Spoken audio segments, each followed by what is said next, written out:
আমি কখনো কোনো মানুষকে ছোট্ট করে কথা বলি না। হতে পারে সে আমার বয়সের ছোট অথবা বড় অথবা মেজো, যাই হোক।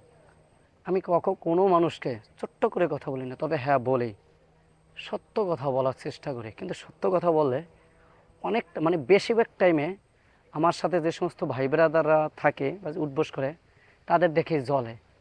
কিন্তু তারা তো সত্য কথা বলে না অথবা একটা ন্যায় কথা বলে না চোখের সামনে।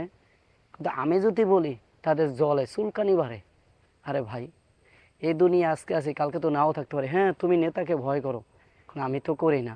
কারণ আমি তো নেতার গোলামি না, আমি তো নেতার চা খাই না। তুমি খাইতে পারো, তুমি কোনো গোষ্ঠীকে ভয় পাইতে পারো, আমি তো পাই না। তুমি কোনো খেয়ে ভয় পাইতে পারো, বড় মানুষকে, আমি তো ভয় পাই না। কারণ সত্য যেটা ওটা তোমার উন্মোচন করতে হবে। সত্য যেটা ওটা উন্মোচন করতে হবে সবার সামনে। কারণ একদিন, দুই দিন, তিন দিন সত্য উন্মোচন করবা, দেখবা ও আর নেক্সট টাইমে আর মিথ্যা ছড়িয়ে কিছুই করতে পারবে না।